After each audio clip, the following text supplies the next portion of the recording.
What's trending? Presented by Tim Daly Nissan, part of the Tim Daly Auto Group, serving Utah since 1968. We all know the biggest question mark going into BYU football training camp in 2025 is clearly who is going to be the starting quarterback. Is it Trayson Bourguet, McKay Hillstead, or Bear Bachmeier? Three-headed monster there that will battle it out. So our question today is, other than that quarterback competition, Jarom, what's your biggest question mark about BYU football heading into camp? Newcomer assimilation. So there are several newcomers that need to be ballers, notably Keanu Tanuvasa, D-tackle. He's going to start and be one of those top two guys.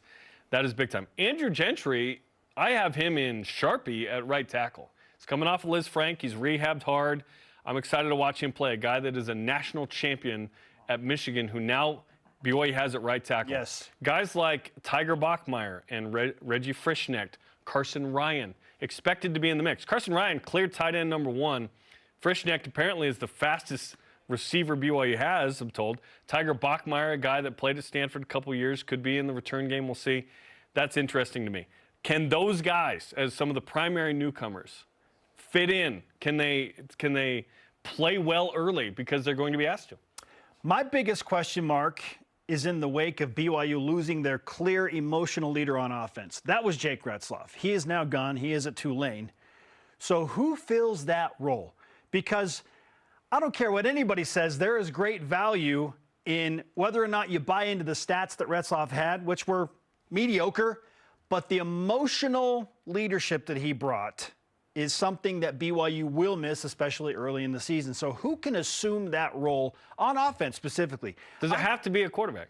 Yeah, I don't think it has to be. It typically is, and it's more naturally geared towards the quarterback, but I don't think it has to be. In fact, I don't think it really can be at this juncture because it's so late in the game to get that quarterback in place. I think whoever the starting quarterback is, if they're good, can move into that role later in the season when they prove to their teammates they're good in the clutch and they're good when it counts. But I think you have to have some proof in the pudding before you can say, yeah, I'm the emotional leader. Have you eaten pudding without the proof before? Have you just dived in, or did you need I need proof before I eat pieces of pudding. Oreo cookie. Like I'm not a plain pudding guy. I need something, some pistachio, some Oreo cookie, something in the pudding. What? Yeah, pistachios? What? Gross. Taste the pistachio gelato in Italy, and I think you'll change your mind. The location will have nothing to do with it. It has everything to do with it. No. They do it. Gelato was made in Italy. It was formulated there. No, but it has pistachios in it. Being in Italy won't matter. I'm telling you, just give it a try. My point is, I need something. I need something. That's why I don't think it can be Trayson Bourguet or McKay Hillstead or Bear Bachmeier until they play some actual games. Sure. So who is it? This is a tough question. I think it's an obvious answer on offense. I want it to be Chase Roberts. I think it was last year, even with Jake Retzloff there. Is he vocal enough? Is he? You're talking vocal leadership. I want him to be vocal. You're talking vocal leadership. Yes, not just like what he does on the field. Like, yeah, that carries some weight, but I want a vocal, emotional leader in that locker room. Let me give you the guy on offense then that it probably was and probably is. Waylon Lapuahu. To me, that guy is verbose, and he backs it up. So I've heard that he is the funniest and the most outspoken, but could he assume maybe he's the guy on the offensive line that is? Dude, he has 36 starts. Like, that's a guy with experience who has done BYU needs somebody. Yes. Keanu Tanuvasa, to me, is going to assume that role on defense. If you watched his mic'd up, he is clearly a vocal leader. Yes. And the assumption is he will back it up. He's a great player, and he's a vocal leader. What I don't like is vocal leader who doesn't back it up. You cannot be a vocal leader if you don't back it up. I think Keanu backs it up. He has, and he will. I hope that Chase Roberts can assume a bigger role there. I think he will. There's an opportunity. I think he came back because he feels that. Fifth-year guy, one of the best receivers in the country, one of the best, obviously, in the Big 12. Yeah, absolutely. That's an interesting one. Yeah, and we get 20 minutes of practice to watch every 2 or 3 practices or so on. So you see just a glimpse. But what we are told is, Chase is a leader. Waylon's a leader. Keanu's a leader, vocally. Who's the guy that can Trey Alexander is going to chirp.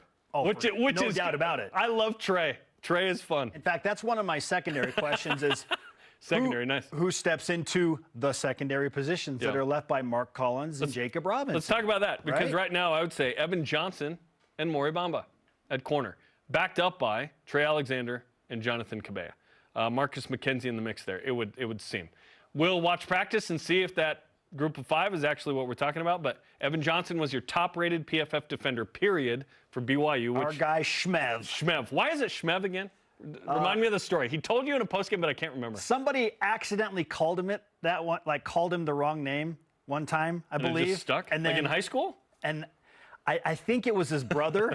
They were playing, because everyone calls him Shmev. Yes, so I think it started with his brother. We have to go back and watch the Wyoming postgame to get the details of that, but I believe it started with his brother, and somebody called him the wrong name, or he said the wrong name, and so they're like, oh, Shmev? Shmev? So it just became Shmev. Random. Nicknames are random, right? They're not super normal normally. So that for me is corner. Agree or disagree with that group? Yeah. That's the group, right? Yes. Okay. Let's talk about other questions. Is Siale Esera as good or better than Harrison? The coaches are very bullish on this. They are. I was told recently as well that Esera had a great spring and may have even beat out Harrison in spring. There was going to be a good battle at that position going into the season. That was part of why Harrison Taggart may have felt inclined to leave BYU, is that the guaranteed spot was not his, and that there was this movement that Siale Esera was going to beat him out, and he was going to have to be a reserve linebacker. And if that's the case, you know, that makes sense. Would have loved to have both, honestly. That would have been awesome. BYU would have been loaded at that spot. They do feel good about others that they have behind them. A lot of experience in that room. Miles Hall got some run at the end of the year. Che Bryant-Strother got some run at the end of the year. So you have some young guys you're excited about, right? Like Naki Tuakoi and Tyler Payne as freshmen, redshirt freshmen and freshmen respectively, at middle linebacker specifically. So I'm excited. But Siale, it's his time now. It's his 3rd year. He's a redshirt sophomore. It's time for him to be the guy. Gone absolutely bonkers in the weight room. Like, he's that guy. He's assumed that role. It's like, oh my gosh. He's a traditional big middle linebacker, like a 240, 250. Monster. Yeah. Monster numbers in the weight room. That's been, I mean, from several of his teammates. Just I'll give you the guy I was told yesterday is as strong as an ox and squatted 600 pounds coming up in a second. Oh boy. Not in the linebackers. Ooh. Not on the linebackers. Is it on the defensive line? It is. Let's go. You want to talk about D-line? Okay, D-line is interesting. You lose all the starters. You have to replace all your starters. You lose all those guys. Logan Lutui got the most run of anybody of the returners. He is back at one of the ends, right? Viliami Puha is there. You got Bodie Schoonover, who's been in the mix kind of behind the scenes for a while. He's going to get a shot. I know they like Orion Miley-Kafusi. Those are the ends. The D tackles. What if I told you 8 of the 10 guys are new? I would believe you. 4 transfers, 4 freshmen. The 2 guys who are returning. Totally revamped. Well, one of note, John Talmoy-Peo. He is as strong as an ox and can squat 600 pounds, I was told. Kalani's been has talked about him specifically, said he's kind of an under-the-radar guy. But Kalani Sitake is very excited about him. He's played, he played in 12 games last year, right? 12 tackles. So he's a guy that you pencil in there. You know, Justin Kirkland, of course, from Oklahoma State is big time. Keanu Tanavasa, of course.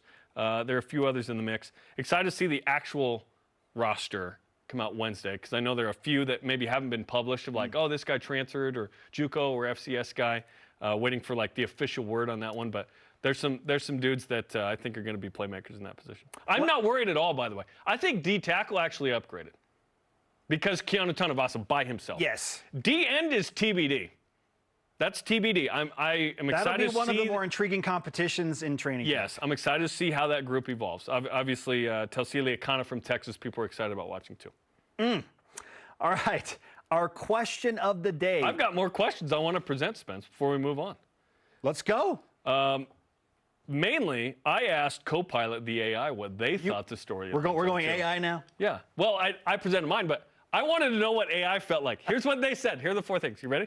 LJ Martin's breakout potential. Okay.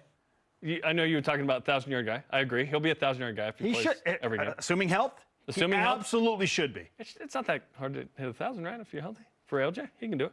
Rebuilding the O-line. Are we assuming too much with the O-line? Because we're like, Jota and Gentry, boom, they're going to be good. How much of a rebuild is it? Replacing 2 tackles is a significant question mark, typically. But I think we feel good about Jota and Gentry. But Jota brings significant experience Granted, he's played at other positions on the offensive line, but I think he's got enough that it's not like, well, we don't know about this guy. I think we know we have He's not a completely unknown, but we do need to see a little more. And he's protecting the blind side. Right. And then Gentry, we wanted Gentry out of high school. This was a kid who's a member of the church, brother played at BYU, dad played basketball at BYU. This is a legacy guy.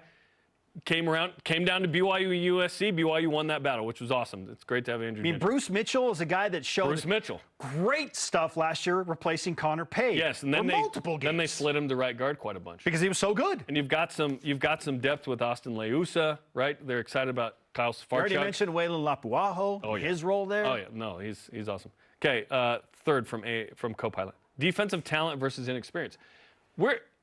BYU's replacing 7 starters on defense, technically. Because we're counting guys like Crew Wakely. Well, I didn't even count Crew Wakely. If you talk the 2 corners, the 4 D linemen, and Harrison Taggart. There's your 7. Because you return all the safeties, basically, minus Crew. But you had so many guys playing that Crew isn't a significant loss. Alfrey and Demouni at strong, Wall, Prassis, Satual at free. We feel great about the Plenty of depth over there. And then, of course, the 2 best pass rushers BYU have are not necessarily defensive ends per se. To me, it's Jack Kelly and Isaiah Glasker. Those are BYU's 2 best defensive players with Keanu Tanabas, your top 3 right there. Again, who are truly newcomers, like guys that don't have experience that are being plugged in and played? Because a lot of the names that we have mentioned, while they weren't starters, still played significant reps and were involved in the primary rotation. I wouldn't call them a newcomer if they were on the roster last year. To me, a newcomer is someone who came from somewhere else or out of high school or transfer. Like what developed guy is going to be new to the lineup that's already been at BYU?